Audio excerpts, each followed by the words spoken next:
আপনারা জাতীয় নির্বাচন করবেন কোন আইনের ভিত্তিতে? আপনারা পালাবেন কোথায়? আপনাদের জন্য অপেক্ষা করছেন সেই দক্ষিণে বঙ্গোপসাগর। বাংলাদেশের মানুষ বুঝে গেছে আপনাদের উদ্দেশ্য ভালো না। বর্তমানে অন্তর্বর্তীকালীন সরকারকে আমরা জানাতে চাই যে আজকে আমরা রাজপথে একত্রিত হয়েছি কি দাবিগুলো আদায়ের জন্য, বিশেষ করে জুলাই সনদের স্বীকৃতি সহ এই বাংলাদেশকে সুন্দর একটা দেশ তৈরি করার লক্ষ্যে যে জুলাই সনদ তৈরি হয়েছে, এই সনদের আইনি ভিত্তি জাতীয় নির্বাচনের আগেই এটা আমরা চাই এবং দিতে হবে। সমস্ত রাজনৈতিক দলগুলো এই আইনি ভিত্তির ব্যাপারে, গণভোটের ব্যাপারে তারা একমত পোষণ করেছে, কিন্তু আজকে বাংলাদেশের ভিতরে উল্লেখযোগ্য যারা কয়েকবার দেশ পরিচালনা করেছে তার ভিতরে একটা দল হলো বিএনপি। আজকে বিএনপি যে গণভোটের ব্যাপারে প্রস্তাব রেখেছে, যেদিন জাতীয় নির্বাচন সেদিন নাকি গণভোট। সম্মানিত আলোচকরা বলেছেন আপনারা জাতীয় নির্বাচন করবেন কোন আইনের ভিত্তিতে? সেই আইনের ভিত্তি হলো জুলাই সনদ যখন আইনি ভিত্তি পাবে তখন জাতীয় নির্বাচন আইনি ভিত্তি তৈরি হবে।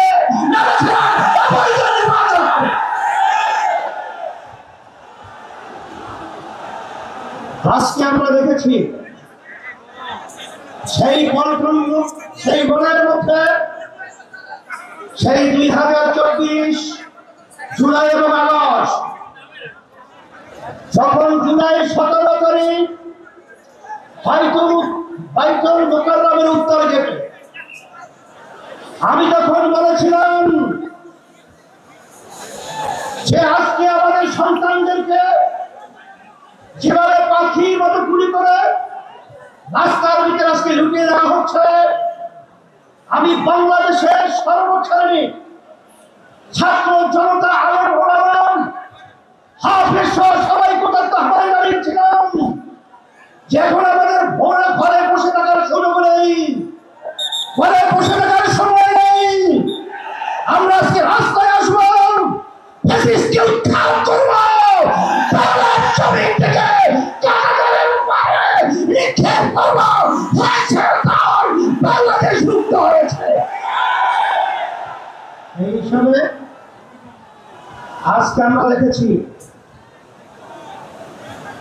দুই শ্রেণীর মানুষ এখন দুই মেরুতে অবস্থান করছে। এর ভিতরে এক শ্রেণীর মানুষ হলো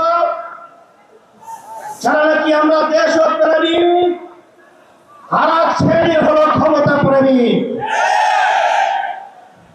ফ্যাসিস্ট আওয়ামী লীগ সরকার তারা দেশ প্রেমিক ছিল না, তারা ছিল ক্ষমতা প্রেমী। তারা কিন্তু এক পর্যায়ে আমাদের বাংলাদেশ থেকে পালিয়ে কাটাতার পার হয়ে ভারতে অবস্থান করছে।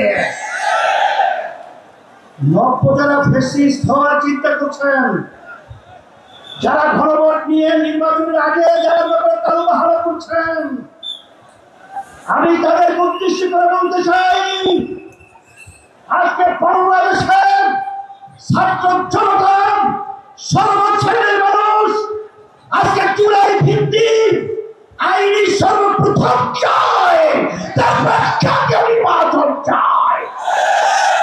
কিন্তু আপনারা যদি এই জুলাই সনদ আইনি ভিত্তি দেওয়ার ব্যাপারে দরিবসু করে থাকেন, আমাদের বাংলাদেশের 3 দিকে ভারতের কাঁটাতারের বেড়া, কিন্তু আপনারা পালাবেন কোথায়?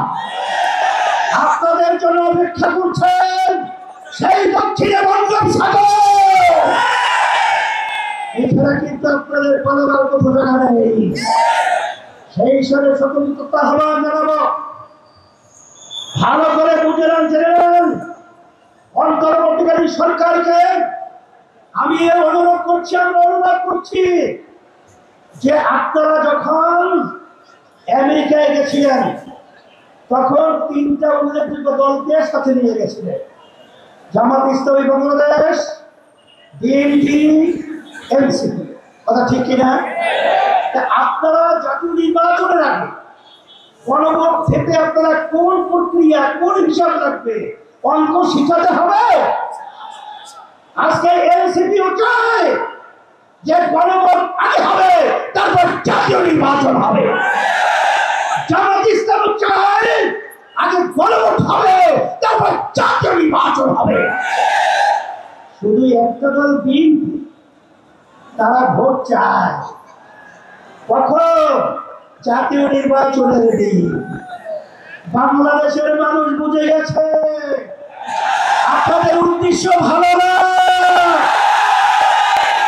আপনাদের উদ্দেশ্য ভালোই হয়ে থাকে, যেখানে আইনি ভিত্তির ব্যাপারে একমাত্র আপনারা পোষণ করেছেন, সেখানে গণভোটে এত গরিব শিকার এটা জাতির কাছে পরিষ্কার হয়ে গেছে।